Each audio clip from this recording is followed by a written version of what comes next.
Alguien dejó entrar a la empleada doméstica por la puerta principal. Eso fue lo que dijo mi yerno la noche que llegué a la gala anual de su firma en el centro de Buenos Aires. Lo dijo lo bastante fuerte, como para que todo el lobby lo escuchara. Dos mujeres con vestidos de cóctel se dieron vuelta a mirarme. Un hombre de traje gris sonrió con burla dentro de su copa de champán. Mi yerno, Bastián, estaba parado cerca de la recepción, con un saco azul marino hecho a medida, el brazo alrededor del hombro de un colega, sonriendo como si acabara de contar el chiste del siglo. No dije nada. Me quedé ahí, con mi campera de corderoy marrón y mis zapatos gastados, sosteniendo una bolsa con una botella de vino que había comprado en la vinería cerca de mi casa, en General Belgrano. Un pueblo de 8,000 habitantes y monedas. De esos donde saludás al cartero y sabés el nombre de cada perro de la cuadra. Tengo 61 años. Mi nombre no importa demasiado acá. Lo que importa es que pasé 39 años al frente de una empresa de restauración y construcción en el interior de la provincia de Buenos Aires. La empecé a los 24 con una camioneta prestada y un juego de herramientas que me dejó mi padre. Para cuando vendí el negocio y me retiré, habíamos restaurado más de 180 edificios históricos en 4 provincias. Municipalidades, bibliotecas, del tipo de trabajo que te enseña a ser paciente, precisa y callada. Callada, sobre todo. Mi hija, Valentina, se casó con Bastián Lescano hace 6 años. Ella tenía 27. Trabajaba como terapista ocupacional en Rosario. Él tenía 30. Era analista junior en Puerto Capital, una firma mediana de inversión inmobiliaria. Era buen mozo, seguro de sí mismo, y hablaba rápido. Me acuerdo la primera vez que lo conocí. Estábamos sentados en el patio de casa y se pasó 40 minutos explicándome sobre apalancamiento financiero y tasas de capitalización. Yo asentía. Cuando terminó, le dije, «Qué interesante. ¿Querés una cerveza?» Me miró como se mira a un perro que se metió por error en una reunión de directorio. El casamiento estuvo bien. Ceremonia chica en una bodega cerca de Cañuelas. Lo pagué yo. Todo. Los padres de Bastián viajaron desde Bariloche. Su padre, un traumatólogo jubilado, me dio la mano una vez y se pasó el resto de la noche hablando con otros invitados. Su madre me preguntó a qué me dedicaba. Le dije, construcción. Contestó, «Ah, qué lindo», y se dio vuelta. No me molestó. Nunca necesité que nadie se impresionara conmigo. Tengo mi casa, mi taller y mis inversiones. Las inversiones son la parte que nadie conoce. Durante casi 4 décadas, puse plata en propiedades comerciales, fondos indexados y un puñado de emprendimientos privados. Callada. Constante. Mi contador, Osvaldo, me dijo una vez que tenía un don para comprar cosas que nadie quería y esperar hasta que las quisieran. Cuando me retiré, mi cartera valía un poco más de $9 millones. Yo seguía manejando una Hilux 2012 y almorzaba en el mismo bar todos los martes. Nadie en General Belgrano tenía la menor idea, y así me gustaba. El problema empezó como a los 2 años del casamiento. Valentina me llamó un domingo a la tarde. Se la escuchaba cansada, cosa que no era rara. Ya tenía 2 hijos para entonces. Mi nieta, Martina, tenía 3 años, y mi nieto, Lucas, 14 meses. Pero era un cansancio distinto, del que se te instala atrás de los ojos y no se va. «Mamá, ¿te puedo preguntar algo?» «Lo que quieras. ¿Es normal que un marido te diga que no haces nada cuando estás todo el día en casa con 2 criaturas?» Dejé la taza de café en la mesa. «No, mi amor. Eso no es normal. Cambió de tema rápido. Me contó de la obsesión nueva de Martina con las mariposas, de la primera palabra de Lucas, que fue no. Nos reímos, pero después de colgar, me quedé mirando la pared de mi cocina durante un buen rato. En los meses siguientes, los visité en Buenos Aires 4 veces. Cada visita me enseñaba algo nuevo. La primera vez noté la casa. Bastián había comprado una casona de 5 dormitorios en Nordelta, mesada de mármol en la cocina, cochera para 3 autos con una BMW, un negra y una camioneta blanca adentro. El jardín, impecable. Pero arriba, en el cuarto de Martina, las zapatillas estaban gastadas y chicas. El colchón de la cuna de Lucas tenía una mancha. El baño de los chicos tenía una canilla que perdía hacía tanto que había dejado una marca de óxido en la bacha. La segunda visita, me ofrecía arreglar la canilla. Bastián me hizo un gesto con la mano. Eso lo vemos con alguien, Adriana. Nunca me decía suegra, ni mamá, ni nada cálido. Valentina, decile a tu madre que esto no es un taller de reparaciones gratis. La cara de mi hija se puso colorada. No dijo nada. La tercera visita, Bastián no estaba. Valentina me dijo que tenía una cena de trabajo. Era un sábado. Llevé a los chicos a la plaza y les compré helado. Martina me agarró la mano todo el rato y me dijo, «Abuela, ¿te podés quedar para siempre?» Lucas se durmió en mi hombro en el camino de vuelta. Cuando llegamos a la casa, vi un resumen de tarjeta de crédito sobre la mesada. No quería mirar, pero el total al final me llamó la atención. 11 millones de pesos. Un mes. Vi gastos en restaurantes que nunca había escuchado nombrar. Una tienda de ropa de hombre, una joyería y 2 estadías en hoteles en Bariloche. Valentina no tenía joyas nuevas puestas. La cuarta visita fue la gala. Bastián, a regañadientes, le había dicho a Valentina que podía invitarme. Que venga tu madre, supongo. Que no avergüence a nadie. Valentina me lo transmitió con voz de disculpa. Le dije que iba a ir con gusto. Así terminé parada en el lobby del Hotel Marquesa, con una botella de vino en la mano, mientras mi yerno me llamaba empleada doméstica delante de 60 personas. Me quedé 2 horas. Saludé, sonreí, comí los bocaditos y observé. Sé observar. 39 años leyendo planos y estudiando edificios viejos te enseñan a notar lo que otros se pierden. Esto fue lo que noté. Bastián se pasó la noche hablando con todos menos con Valentina. Se llenaba su propia copa, pero nunca la de ella. Presentaba colegas entre sí, pero nunca presentaba a su esposa. En un momento, una mujer de vestido rojo le tocó el brazo mientras hablaban cerca de la barra. Él no se corrió. Valentina lo vio. Bajó la vista a sus zapatos. Nadie más lo notó. Noté algo más también.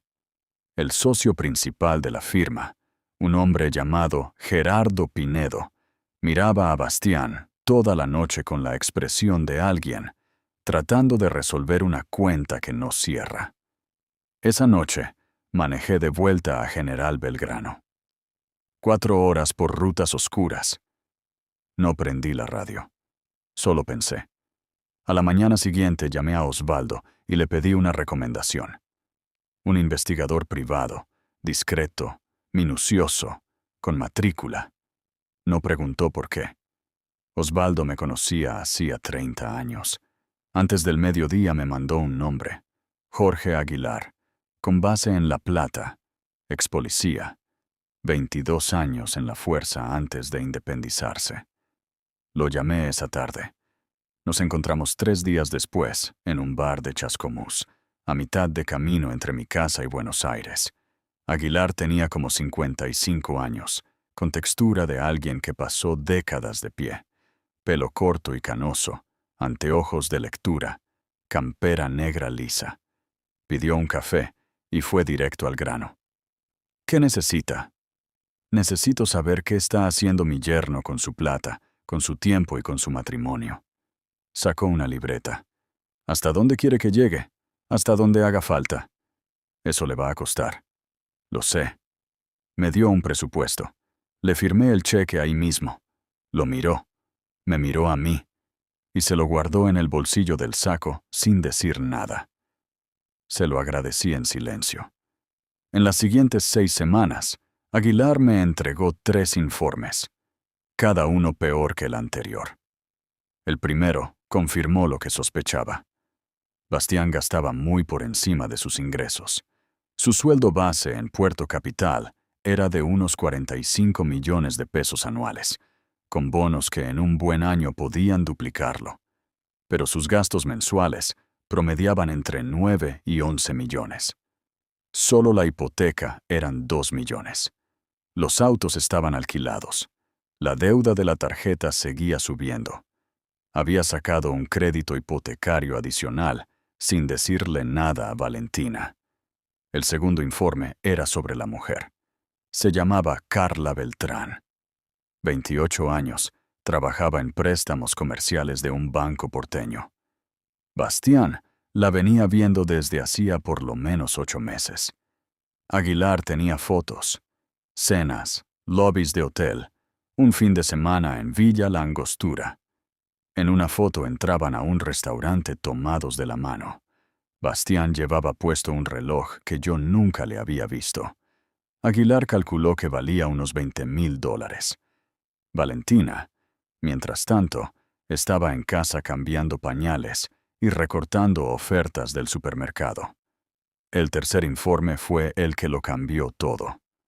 Aguilar había investigado el trabajo de Bastián. A través de registros públicos y algunas consultas bien hechas, descubrió que Bastián había estado inflando sus números frente a sus colegas. Se había atribuido el mérito de 2 adquisiciones importantes que en realidad habían liderado otros analistas.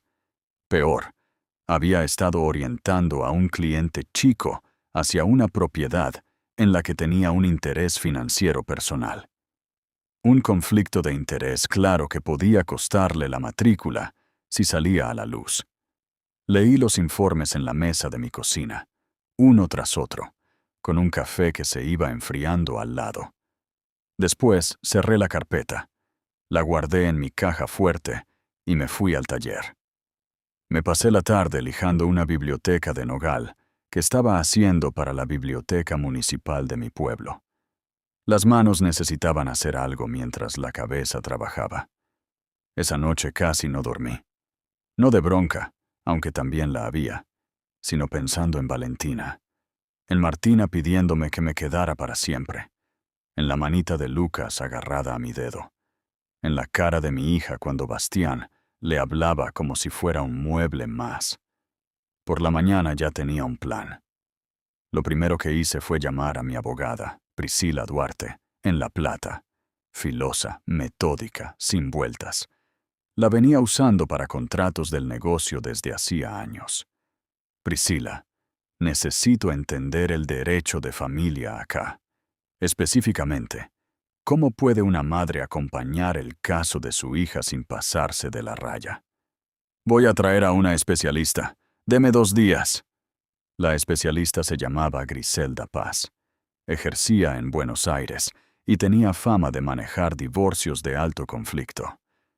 Priscila armó una llamada a 3. Griselda lo explicó sin vueltas. Si su hija decide iniciar el trámite, la evidencia que juntó a través del investigador va a ser clave. Mal manejo del dinero, infidelidad, uso indebido de bienes gananciales. Todo eso influye en tenencia y división de bienes. Pero la decisión tiene que ser de ella. Usted puede mostrarle los hechos, pero no puede empujarla. No tengo intención de empujarla. Solo quiero que sepa la verdad. Lo segundo que hice fue una llamada que venía pensando hacía semanas. Llamé a la oficina central de Puerto Capital y pedí hablar con el socio principal, Gerardo Pinedo. Acá hace falta un poco de contexto. 21 años atrás, antes de que existiera Puerto Capital, antes de que Bastián tuviera edad para manejar, hice una inversión. Un amigo del rubro de la construcción me avisó de un complejo industrial en decadencia en las afueras de Buenos Aires. 12.000 metros cuadrados sobre 4 hectáreas, construido en 1958, abandonado hacía 6 años. El dueño quería salir. Lo compré en efectivo. En los 5 años siguientes, invertí otro tanto en renovarlo. Instalación eléctrica nueva, plomería nueva, refuerzo estructural, saneamiento ambiental. Supervisé la obra yo misma, viajando desde General Belgrano cada 15 días. Cuando terminó, lo alquilé a una serie de inquilinos comerciales. En una década, la zona alrededor se transformó. Nuevos desarrollos, nuevas rutas, nueva demanda. El valor de la propiedad superó ampliamente lo invertido. Cuando Gerardo Pinedo fundó Puerto Capital hace 14 años, su primera adquisición fue el contrato de gestión de mi complejo industrial. Se convirtió en la propiedad ancla de su cartera, el negocio que les dio credibilidad frente a los inversores institucionales. Los puso en el mapa. Pinedo sabía perfectamente quién era la dueña de esa propiedad. Habíamos hablado por teléfono una docena de veces a lo largo de los años. Nos habíamos visto en persona 2 veces, ambas breves. Me conocía como la dueña callada del interior que nunca pedía nada y siempre prestaba atención a los números. Lo que no sabía era que yo era la suegra de Bastián Lezcano. Cuando llamé a la oficina de Pinedo, su asistente me pasó de inmediato. «Qué gusto escucharla», dijo Pinedo. «¿Cuánto tiempo?» «Sí. Gerardo, quisiera coordinar una reunión en persona, en su oficina. Hay unos temas de la propiedad y algunas otras cosas que necesito conversar». «Por supuesto. ¿Qué día le queda bien?» «Dentro de 2 semanas, un jueves a la mañana si es posible. Libero la agenda». Pasé esas 2 semanas preparándome. Organicé cada documento que me había dado Aguilar en una carpeta prolija con etiquetas. Imprimí resúmenes financieros. Saqué copias.